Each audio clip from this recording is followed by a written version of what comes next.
Hello everyone, welcome to another episode of Eye of Africa. I am your host, Aina Fadina.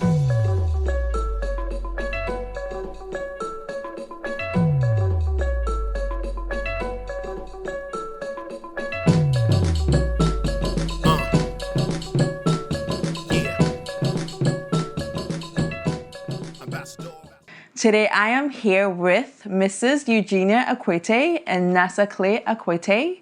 They are the founders of Eugenia Shea Butter Products.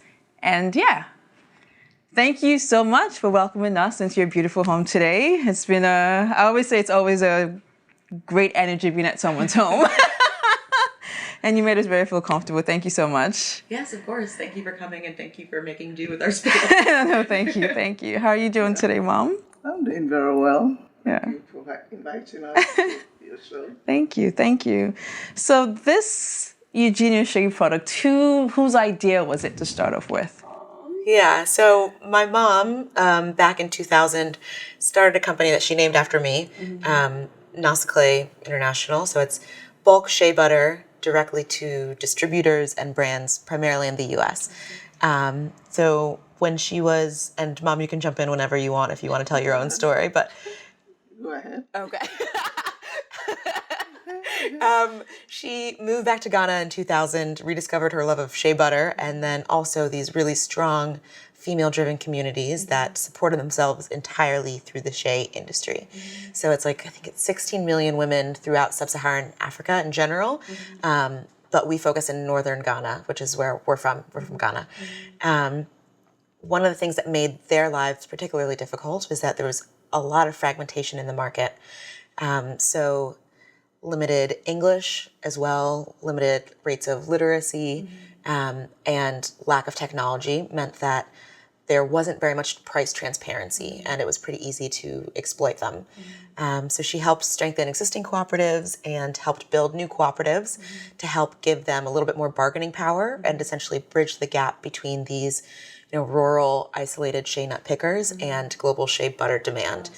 So she was doing this for like 15 years. She was the president of the Global Shea Alliance. She advised the president of Ghana on what it means to have good shea butter and where the industry should be moving going forward. But unfortunately, one of the things she realized is that when you're selling to other businesses, they don't necessarily care about the quality of the product or the integrity of the supply chain. They just want to be able to say, like, this contains shea butter and keep it moving pretty much. So her kind of core value set wasn't really mirrored in her customer base. So I think we started talking about this I don't know originally when, maybe like 2011 or 12. I went to business school. We kind of founded the company and then launched last year. So Eugenia Shea is finished shea butter products direct to consumers and retailers under the thesis that consumers actually do care. Like, they want a really high quality product produced with integrity. For those that don't know, what is shea butter? So shea butter it comes from a tree, first of all. It comes from a tree that grows primarily in sub-Saharan Africa. There's a fruit on that tree that can be used for like everything from like alcohol to just like eating fruit. Like you can ferment it to make an alcohol. Inside that fruit, there is a nut. And we use the traditional process primarily right now. It's a 10-step process of, after cleaning and sorting, there's cracking and roasting and grinding and kneading and boiling. And then at the end of this entire process, you get shea butter. And historically, shea butter, which is known as women's gold in Ghana and many parts of Africa, was used as like a cooking oil. In Europe, for example, they use it in chocolates. In the US, neither of those are FDA-approved uses, so it's just cosmetics. But cosmetics only make up 10% of the entire shea butter market. So we focus on shea butter for skincare. And some of the benefits of it is it's a great moisturizer, but it also has great healing properties. So if you were to ask a dermatologist, like, what makes a good moisturizer, they say it's a product that draws moisture to your skin or helps your skin retain moisture or fills in the gaps between skin cells to make your skin smooth. and shea butter does all three of those things really well. It also has vitamins A, E, F, and K. So it, has the healing properties that all of them have. So, Mrs. Akuete, when did you move to the States? Originally moved to the States in 1979, and the reason we moved was because of a coup, a military coup in 1979, that my ex-husband was the ADC to General Kufu, the then head of the country. And after the coup, our lives were in danger, so we had to flee the country and ended up in Nigeria. We went through the bush and all kinds of places, through Togo, Benin, and went to Nigeria. And then after the government was reinstated in November 79, we went back to Ghana.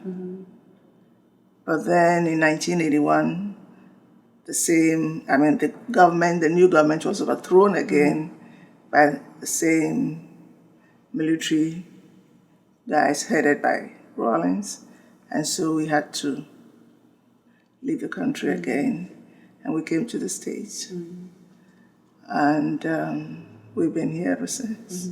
What was that like, coming to a new country and having to raise your kids in a new place? I went to college in London, so at least I was exposed to the Western lifestyle a little bit. I never liked it.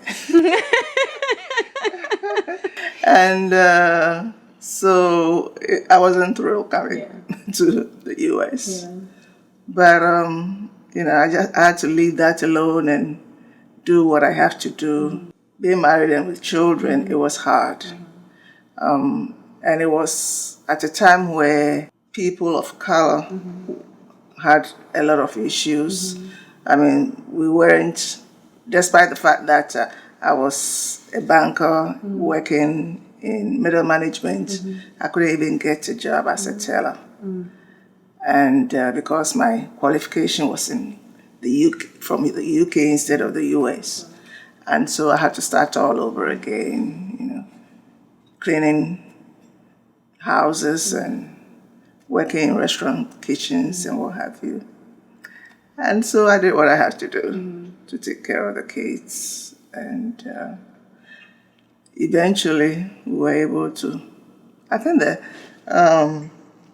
what we wanted to do was to make sure that we felt that education was the key to bridge that gap. And so we focused on education for the children. And that paid off, very well for us. But it was hard in the beginning. I look at my mother's story as well, too. It's sort of the same thing as well, too. They moved a little bit later in their life. My mom was in her 40s. And, senior management level position. Same with my dad. And you come here and it's just kind of like, no. Like everything, your PhD, no one cares. That you gained in Europe, no one cares. Your master's, no one cares. And your years of experience, no one cares. And having to start your life all over again with children, there are times when I'm like, I'm very selfish and lazy. Because, I complain about, oh my God, I have no Wi-Fi, and just looking at the struggles of what you went through. And I always say you guys laid the foundation, especially those that came in the 80s, 70s, and 80s. You laid the foundation for those of us who came in the 90s in terms of changing the face of what migrants are and who migrants are. And we're still going through that today. And I'm like, how and why? After such a long time. And immigrants have proven and they've shown that we are part of the system. Well, I think it has come a long way. Still, the pace is slow, but hopefully. And what was it like for you growing up in America as, we'll go there, as a young Black woman with Ghanaian parents? From my identity perspective, did you think about that from a young age? I think one of the things that is difficult about growing up as an immigrant in the U.S., at least for me, was that because of the intense focus that my parents had on education, it's the concept that like, oh, you're an Oreo because you sound white but you look black. And so like you're not really super supported by like the Black U.S. community, but you are Black, so you're not super supported by the white community either. Right. And I sound pretty thoroughly American, so I'm not entirely always embraced by the Ghanaian community. So it's kind of this, where do you fall? Right. Luckily, I managed to navigate it fine, but I definitely think that there are gaps between all of those worlds. I do think it's changing, I think, hopefully. Yeah. I also wonder, Mom, if you, like, any of your friends who have kids who've moved to the U.S. recently from Ghana, do you feel like they're having a different experience? I think they're having the same kind of experience, merely because they came because they wanted to be here. And so they're coming from a different background in terms of education, experience, and where they are in life. Right. I think that is the difference between the two experiences. And there are others too who have come in and they kind of have been able to settle into the system quite well. And usually it's those who go back to college here. So I feel like that says something still, because the education that they had before isn't valued enough. They did have to start over again. Well, Dad was in the military, and so he did all his training in Ghana, and then he went to Ranger School in Georgia. I see. And so, but then his military background wasn't marketable. Right. Here at that time. Yeah. So he had to go back to, I felt I already had a degree, and so it would be easier for me to get into the system, but it wasn't that easy. Right. But we focused on him going to school. Right. And he went to school, did his master's and everything, and eventually went into corporate America and did well. Yeah. So you have a very beautiful dynamic as mother and daughter. How does that translate into the business? She's the boss. Oh. I just do what she says. With sass, though. Okay. So right now it's been self-funded in terms of... Yeah, so right now everything's been self-funded. I don't have kids. I worked for 6 years in finance, so I managed to save a fair amount, which is nice. I'm also married, so have a little bit of supplemental income. But yeah, everything is self-funded, which makes adds a little bit of urgency to it. Right. We think about scaling. You've had to, at some point, you're going to have to scale the business and scale the brand. How do you prepare? And obviously, when that happens, you have to scale production. And with that, we need investors. So how do you sort of prep yourself for that whole entity? Obviously, going to Harvard Business School doesn't hurt. Right. Well, there are a lot of different ways to think about where we see the business going. And I think when we first started, we thought, or at least I thought, that we could just keep self-funding for as long as possible, maybe take on debt and grow that way. But this is a company that I'm really, really passionate about. And I didn't really have any intention of selling or anything like that. So outside investors aren't that interested in equity in a company that you're not going to sell. Right. And two, I didn't want to have to deal with outside investors, especially on the equity side. And I think I still, for the most part, feel that way. I see myself in 10 or 20 years, like still here, just bigger. Right. And if it means that we have to grow a little bit slower, then that's what we'll do. But we don't really see ourselves like going out and kind of pounding the pavement for equity right now. Absolutely. And then how do you worry about, you go in B2C versus B2B? Is that an easier strategy due to the... So thinking about going direct to consumer, I guess the difference between our two business lines is going to another business, the scale, it's easier to build scale quickly because they're placing, multi-$1,000 orders. Right. When you're going direct to consumer, it's how many people do you have to make impressions on who will then convert to sales, and how many products are they buying, and how often are they replenishing their supply? Like there are more things to focus on. But the value story we've felt has resonated a lot more strongly with consumers than with businesses.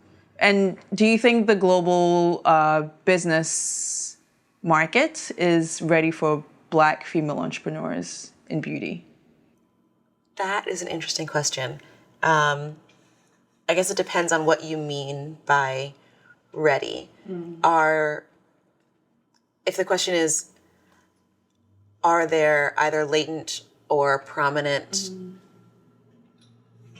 kind of structures in place that limit the growth of Black female entrepreneurs in the beauty space, or whether people are like clamoring at the doors for specifically a Black female entrepreneur. I think that outside of, and I'll just speak about America because I don't know that much about the global landscape right now, even though we're trying to expand. Outside of like Black America, for example, I don't think that the average consumer is like, beating the drum for a Black-led business. Right. That said, I think that the structures have changed enough over the course of at least my lifetime, such that strong Black female-led companies do have a place, and they're not, there are fewer obstacles in their way. And I think that that's probably true on a global scale as well. And how does that make you feel, Mom? I think it makes me feel a lot better because when I started 16, 17 years ago, in order to even get the banks to look at you as a female entrepreneur, they ask him about your husband. So right there, you have that ceiling that you can go, and if your husband is not involved in your work, or they're not, interested in, or you don't have a husband, then you don't get funding. And so, in that regard, I think it's a lot better, or getting better. People are recognizing more, or appreciating the place of female entrepreneurs in the global arena. And when did you make that transition? You mentioned earlier the jobs that you had to do when you moved here, and then sort of working with the local communities in Ghana from a distribution standpoint. What made you reconnect? What were you doing before then? I worked as a banker first, and then transitioned to the cleaning and the restaurant jobs, and then later on I decided that I've had a background of accounting whilst I was doing my banking, and accounting is either you know or you don't because it's figures. So it will be easier for me to get into an accounting position rather than looking for a banking position where I'll be exposed to the public, and the public is not ready for a Black face yet. And so I started looking for jobs in accounting field. I worked in a few accounting positions, but then ended up with Goodwill Industries in the accounting department in the corporate office. And that's where I stayed for 12 years. And in 2000, I decided to quit. And was looking for something to do because my mother wasn't, my mother was in Ghana, and she was older, and I felt that I needed to be able to go and see her when she's not well. Right. And working in that position made it difficult for me, you know. So I quit and I started trading. I see. And shea butter is one of the things that I traded in because I was familiar with it. Mm-hmm. My mother has used it over the years in her midwifery practice on babies. And so I went to Ghana in 1996 with a friend. We brought back shea butter and I started giving it out to people. And that was early because, you know, America, I always say, has not discovered shea butter at that point. Yeah. And one of my friends asked me, she was working in a hospice facility, and she asked me if she could use the shea butter on a patient with bed sores. And I was like, you know, I don't know about this, but ask the management, and if it's okay with them, try it and see. I mean, it can't hurt. And she tried it, and 2 weeks later she came back excited, said the bed sore is healing. Wow. And they've tried everything before then. Yeah. And that really got me excited. I was like, wow, okay, this thing has something in it. And I started researching, trying to find out more about it. And that's how I got into shea butter. Nice. And I thought, okay, trading in shea butter will be, you know, something with potential. And so I went back to Ghana after I quit my job, went to the market, bought shea butter, repackaged it, brought it back to the States, sold it, and I made my first income from shea butter. I was so excited. And then eventually we got to this point where we're producing the best shea butter, and after having been in the industry for so long, there was this recognition. I was going to all the conferences just so I can learn about it. And that's how I got into the Global Shea Alliance. And Global Shea Alliance was formed in 2011. And I became the first president, which, I mean, I wasn't interested in, you know, being thrown into the limelight. But I felt like if you are with the decision makers, you'll be able to influence what decisions are forced on you. Absolutely. So sitting back and not getting involved is not the way to go. And so I stood for election and won. And I think the beauty is, you know, you're impacting these women, and I know you teach some financial literacy as well too, because I think, you know, it's one thing to run a business, it's another thing to be like, okay, I need to understand the business behind what I'm doing and also impact the community that's around me. Yeah, I've always felt that you can run a business and still do good, impact the people you work with, and my passion is women. So, and shea butter happens to be in areas where there's so much poverty, and the women are the ones that are involved in shea butter.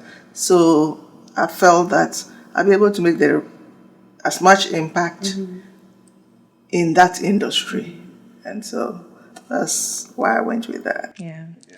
And then for you, you have pedigree, you know, LSE, Wesley, HBS, you've worked in corporate settings, you know, Lehman's, Barclay. How have all those things prepped you for this? In terms of the way that like my past career and past schools have prepared me to run this business, kind of getting a stamp of approval from like a given institution opens doors to you that you wouldn't necessarily had if you were just, you know, equally smart, but didn't have those opportunities. And so I think that that's probably one of the biggest things that has given me is access to people who can help me along in my journey. I think that's how I try to comfort my experience, because it's a struggle. And, you know, every day you wake up and you're like, this doesn't make any sense. But there's something here that makes you feel as though, yes, it does make sense. Like, same thing. When I graduated from Wellesley, I started at Lehman Brothers. So this was the summer of 2008. I did my training all summer, started on the desk, and then a week later we went bankrupt. And it could have been really traumatic. And I think that for earlier generations that had a lot more responsibilities than I had, frankly, at that point in my life, it would have been really traumatic. But for me, it was like, okay, I have some debt. I was lucky to have parents who helped, you know, they took on some of the debt as well. I didn't have kids. All I had to do was like make sure that I could eat. So there wasn't a ton of angst for me. And then luckily Lehman ended up keeping me on. So, but even in, you know, the few months where it wasn't sure whether I was going to have a job, it wasn't the end of the world. Like I always knew that there was something else out there for me. Which, thank you, Mom. You're very welcome. I will say this again. Like, I feel like this is the first time we've tried this dynamic of like mother and daughter interview. And I will say as much as I'm obsessed with my dad, like I love my dad, but the biggest strength in terms of who I am as a woman, or as I kind of just dancing to my own tune, I look at my mother's relationship with her mother. Her mother's 87 now. I look at that dynamic and, we can talk about, the serious issues that we face in life, but then we go back to like, empowerment, education, family. And then we just talk about like our skin getting wrinkled. So Mom, and she's in remission, she's fine now, but back when I was in business school, she was diagnosed with colon cancer.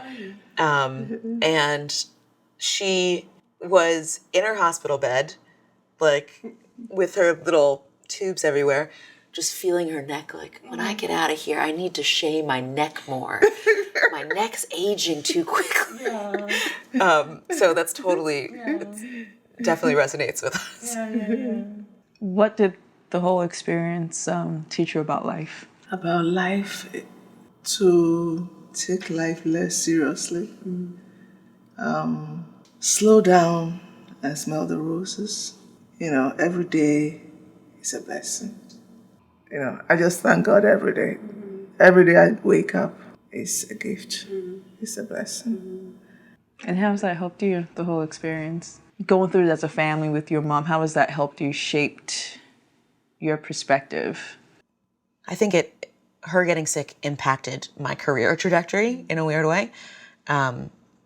It also kind of counterintuitively, and I wrote about this a little bit in Huffington Post, because she'd been gone for so long. She'd been in Ghana for all of my high school years and all of my college years. When she was sick, she had to be in the U.S. for treatment, which meant that I was seeing a ton more of her than I had in a while. So it was actually kind of nice to be able to just see more of her and more often. So those are probably the two biggest impacts on me, I think. Now that she's working with me, I've never dreamt that she'll actually leave her work and come and work with me. Were you hoping that would happen, or you just never, No, it wasn't even a thought? It wasn't in my thoughts at all. I was thinking, in fact, at some point I was thinking of either getting an investor who will be actively involved, and most people just want to be sleeping partners. And that wasn't what I needed. I wanted somebody who will be involved in the day-to-day operations. And I talked to a few people, and then I decided I wanted to just sell. But in all these, my issue is I want somebody who shares my vision. I don't want anybody who come in and just go in for the profit. And no, if you're going to buy or be an investor, you must have passion for what I believe in. And so, soon after, I became sick, and she stepped up. So what advice would you tell young women just who want to pursue their passion? I started this business with $30. So, and it involved a lot of work, but because I was passionate in what I was doing, it didn't feel like work. I mean, I wake up every day and just being with the women and doing and knowing that what we're doing is making a difference in somebody's life was all that I needed. I'll say that once you believe that you have the passion and you're not afraid to work hard, you'll be fine. And how about you? I was thinking about the product, the women, the brand, just, and then you think about, okay, what is my vision for this? What is it? So the ultimate goal is to support as many women as possible, as holistically as possible. So not just a steady income, but also, eventually, hopefully, retirement benefits and healthcare, not just for them, but for their whole families. And, we have this education fund for their children. So kind of an all-encompassing support network for them to be able to succeed and move on to the next stage of their lives. So hopefully their children won't need to be processors for us because they will have other high income jobs. And in order to do that, we need to produce the highest quality product possible and spread the word as widely as possible. So making sure that you're really committed to your goal, whatever that is, and in our case, it's our workers, and being able to put the steps in place to make sure that that goal is achieved. And so for us, it's making really, really high quality product and connecting U.S. consumers to that product, and global consumers to that product. And then you've taken advantage of the AGOA Act, which is the African Growth Opportunity Act. And if you just touch on that a little bit, from as much as you can. And Mom, jump in because I think you know a little bit more about AGOA than I do. But shea butter is one of the commodities that's covered under AGOA. And so the act essentially helps limit tariff fees and kind of helps streamline the process between exporting from Ghana and importing to the U.S. And so that's something that the U.S. government has put in place to help facilitate trade. I think it sounds as though not all of the time is there a similar effort in place from the exporting country. So there's probably more that can be done to align like the benefit system. Absolutely. But we have benefited from it. Yeah. We have benefited from it a lot because of the tariff advantage that AGOA gives shea butter, and a lot of clothing manufacturers also have taken advantage of that. I think it has helped a lot of us market our products in terms of entry into the U.S. market. The only problem sometimes with AGOA is that when you are importing through a smaller entry port, they're not familiar with the AGOA requirements, so it gets a bit tricky. Entry points as in on this end? And And but otherwise, it's been a great when you ship through New York and any other major points of entry, you'll find. If you go to a small, that's where you issues. And that was set up, I think it was initiated by the Clintons, tried to put it in, but then Bush implemented it or something. Okay. And I heard they've extended it to 2024 now. Yeah. So I mean, it's a great program. Yeah. It is. I think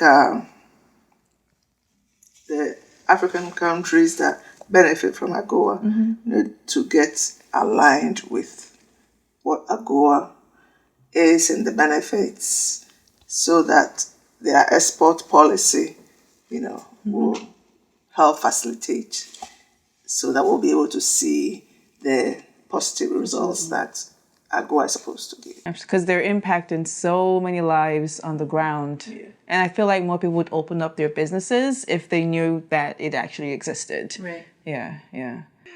This has been a truly amazing interview. What would you like to leave off? Because I feel like we've talked about you so much. What would you like to leave off? Just about who you are, Eugenia, and just whatever it is you want to... I think that there are two really interesting things that kind of, one of which mostly applies to Eugenia and then the other of which applies to both, encapsulate us. One being there's this like really strong wave of companies who have as part of their kind of integral core mission social impact. And I'm really, really excited to be part of that wave. There are a number of people both that I've met on the continent as well as in the US who have that as their core mission. And that's exciting to me. And I love seeing that continue to grow. The second thing that is both of us, both Eugenia and me, is that, I'm Ghanaian, but I'm also American. And it's kind of cool to see the mix of both worlds supporting each other and thriving off of each other. And it's not mutually exclusive. You don't have to be just one or the other. Yeah. How about you, Mom? I think she said it. No. So thank you so much. Thank you for having us here today. Thanks for an inspiring interview. Wish you nothing but continued success. Thank you. Thank you so much for joining us on this episode of Eye of Africa. Thank you so much to Mrs. Akuete, and also thank you to Naa-Sakle Akuete for this amazing, inspiring interview. And until the next one, take care.